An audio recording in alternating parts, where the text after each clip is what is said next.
Have you ever felt the kind of silence that isn't just quiet, but alive? The kind that presses against your chest, whispering secrets you don't want to hear. I never believed in those kinds of stories until I went to Pine Hollow. It's a forest in Northern California, a place so dense that the trees seem to swallow the sunlight whole, leaving nothing but shadows and whispers in their wake. My name's Lucas, and I used to be obsessed with urban exploration. Me and my friends, we'd hunt for abandoned places like it was a game. Old schools with shattered windows, hospitals where the air still smelled of antiseptic, factories where the machines rusted in silence. Anything that felt forgotten. We'd climb through broken fences, snap photos, and sometimes sneak up to the rooftops just to feel the thrill of being somewhere we weren't supposed to be. It wasn't about breaking things or doing anything illegal. It was about the vibe, the rush of stepping into a place time had left behind. But a few weeks ago, we found something in Pine Hollow that made me wish I'd never heard of urban exploration. Something that still haunts my dreams. And I'm not sure it's done with me yet. I had two best friends who were just as crazy about this stuff as I was. Sophie, who was always the first to climb through a broken window, and Ryan, the guy who could find the creepiest spots you'd never even think to look for. Ryan was the quiet type, but he had a knack for digging up the strangest places. One night, he sent us a message in our group chat with a link to an obscure online forum about haunted locations. The post was unsettling, to say the least. It read, "Abandoned house in Pine Hollow. Built in the 1920s, deserted for decades. But they say the basement has never been opened. Locals claim the family who lived there vanished overnight. No trace, no explanation. Some say they never left, that they're still down there, waiting." The comments were even worse. One user wrote, "I heard laughter coming from the basement, but it wasn't human." Another said, "Don't go in. They don't like visitors." I went there once, and something followed me home. There was even a blurry photo attached to the post, a grainy image of the house half swallowed by the forest, with a faint pale shape in one of the windows. It looked like a face, but the features were all wrong, like they'd been stretched and twisted into something that didn't belong in this world. Ryan was obsessed. He said he'd been messaging the person who made the post, and they'd given him the exact coordinates of the house, hidden deep in the heart of Pine Hollow. Sophie thought it was a terrible idea. She kept saying she had a bad feeling about it, that the comments were too weird to ignore. But I couldn't resist the thought of finding out what was in that basement. The idea of it gnawed at me, like a splinter in my mind. So that Saturday morning, we packed our gear, flashlights, masks for the dust, a first aid kit just in case, and drove to Pine Hollow.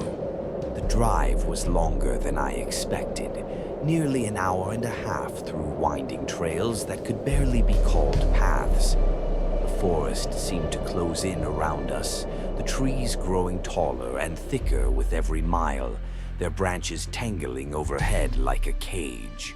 The air was damp, heavy with the scent of moss and decay, and the silence was only broken by the occasional snap of a branch under our tires, or maybe something else moving in the woods. I kept glancing at the rearview mirror, half expecting to see something staring back at me from the shadows. Sophie was fidgeting in the passenger seat, scrolling through the forum post again, her face pale. "Lucas, I'm serious," she said, her voice tight. "What if this place is, actually haunted?" I forced a laugh, trying to sound braver than I felt. "Come on, Soph. It's just an old house, probably some kids messing around, starting rumors. But deep down, I wasn't so sure. Ryan, sitting in the back, was glued to his phone, double-checking the coordinates. "We're close," he said, his voice steady but with an edge of excitement I hadn't heard before. And then we saw it. The house. It loomed out of the fog like a ghost, its wooden frame sagging under the weight of decades. The paint had long since peeled away, leaving the walls a sickly gray, and the windows were shattered, their jagged edges glinting like teeth in the dim light. The front door was ajar, creaking back and forth in the wind, like it was breathing. It felt wrong, like the house was watching us, waiting for us to make the first move. We stepped out of the car, the crunch of leaves under our boots echoing through the forest. The air was colder here, unnaturally so, and I could feel the hairs on the back of my neck standing up. Sophie grabbed my arm, her grip tight. "I don't like this, Lucas," she whispered. "It feels off." I wanted to agree with her, to turn around and leave, but Ryan was already walking toward the house, his flashlight in hand. "Come on, you two," he called over his shoulder.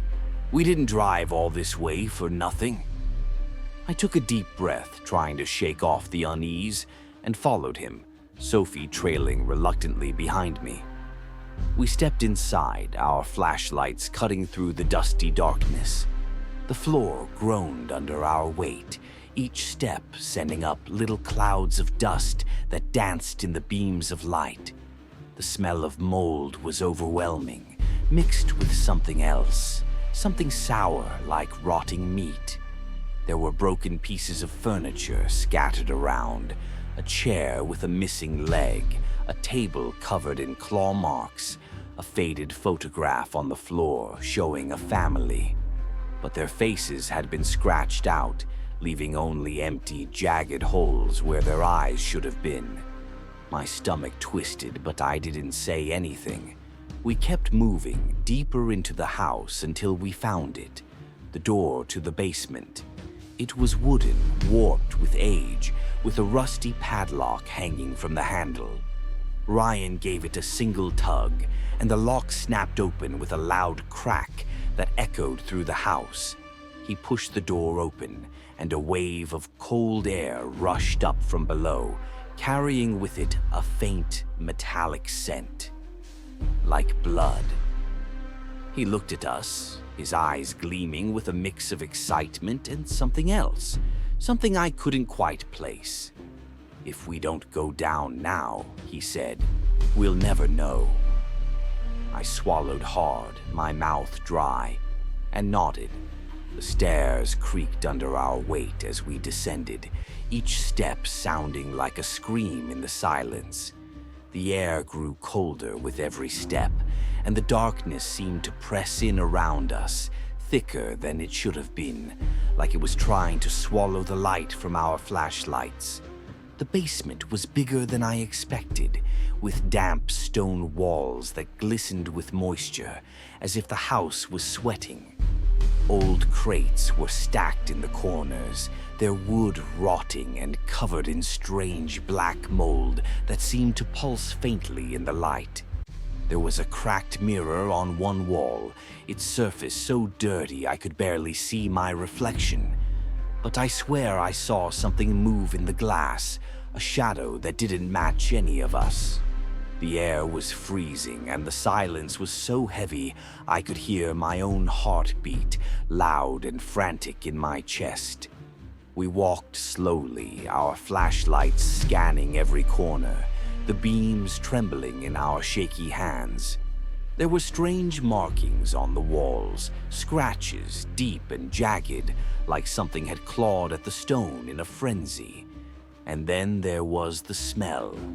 That metallic scent was stronger down here, mixed with something else, something rancid like decay. I noticed a pile of old clothes in one corner, or at least I thought they were clothes. When I got closer, I realized they were stained with something dark, something that looked a lot like dried blood. Sophie grabbed my arm, her nails digging into my skin. "Lucas," she whispered, her voice trembling. "We need to leave. Now." But before I could answer, we heard something. It was faint at first, almost unnoticeable. A thump, thump, thump, like something was tapping on one of the crates, or the wall. I thought I was imagining it, but then I saw Sophie and Ryan stop too, their faces pale in the dim light. "Turn off your flashlights," Ryan whispered, his voice barely audible. We stood there in total darkness, listening. The sound came again, louder this time, closer, and then a whisper. It wasn't a voice I recognized. It sounded old, raspy, like it was coming from far away, and at the same time way too close. It was saying something over and over in a language I didn't understand, but the tone was unmistakable.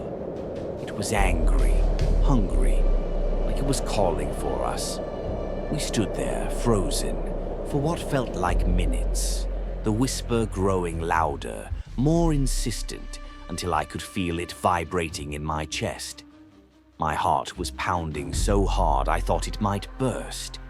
Then Sophie's phone slipped from her hand. It hit the ground with a clank, and the screen lit up for a second, casting a faint glow across the basement. In that brief moment of light, I saw something in the mirror. A face, pale and eyeless, staring right at us, its mouth stretched into a grotesque smile. The phone screen went dark, and the whispering stopped. But the silence that followed was worse. It was the kind of silence that feels like it's waiting for something to happen. Suddenly, a piercing sound tore through the basement, a scream that didn't sound human. It was raw, guttural, like the howl of a wounded animal mixed with the wail of a dying man. It echoed off the walls, growing louder and louder, until it felt like the entire house was screaming with it. The air turned ice cold, and I felt something brush against my arm, something that wasn't Sophie or Ryan. We ran. We didn't think. We didn't look back, we just ran. The scream followed us, getting louder, closer, like it was chasing us through the darkness. I tripped over an old crate and fell, a sharp pain shooting through my knee as my flashlight rolled away, its beam flickering and then dying. I scrambled to my feet, my hands shaking as I grabbed at the walls for support, the stone cold and slimy under my fingers. Sophie and Ryan were ahead, their footsteps pounding on the stairs as they climbed out of the basement. I crawled after them, the scream now so close I could feel it in my bones, a vibration that made my teeth ache. Something grabbed at my ankle, something cold and bony, with fingers that felt like they were made of ice. I kicked free, a scream tearing from my throat as I threw myself up the last few steps, the wood splintering under my weight. When I finally reached the top of the stairs, the fresh forest air hit me like a slap, but I didn't stop to breathe it in. We ran out of the house, our feet pounding against the forest floor, branches snapping in our faces as we tore through the underbrush. The scream followed us, echoing through the trees. But it was fainter now, like whatever it was couldn't leave the house. Or maybe it was just waiting for us to come back. We didn't stop until we reached the car, piling in and peeling out of there as fast as we could, the branches scraping the roof like claws trying to hold us back. I kept looking in the rearview mirror, expecting to see that pale, eyeless face staring back at me from the darkness. But there was nothing. Just the endless black of the forest swallowing the house behind us. A few days later, when my knee had stopped throbbing and I could walk without wincing, Sophie insisted we go back. She said she'd left her phone in the basement during our escape, and she wanted to grab it. Not to go back inside, just to check the front of the house. I didn't want to go. The thought of even seeing that house again made my stomach churn. But Ryan convinced me, saying we'd be in and out in a minute. So we drove back to Pine Hollow, the forest looking even darker in the early morning light, the fog thicker like it was hiding something. When we got there, the house looked different. The windows seemed darker, like they were absorbing the light, and the door was wide open now, swinging slowly in the wind, even though there was no breeze. Sophie spotted her phone a few feet from the front door, lying in a pile of dead leaves. But it wasn't how we left it. The case was scratched up, deep claw marks carved into the plastic, like something had tried to rip it apart. The screen was cracked, spiderwebbing across the glass, and as we stared at it, it lit up on its own. There was a selfie, but it wasn't us. It was something. A pale face with pitch-black eyes that seemed to go on forever, and a smile that stretched too wide, showing rows of jagged, needle-like teeth. The thing in the photo was holding Sophie's phone, its bony fingers wrapped around the edges, and it was staring right at the camera, right at us.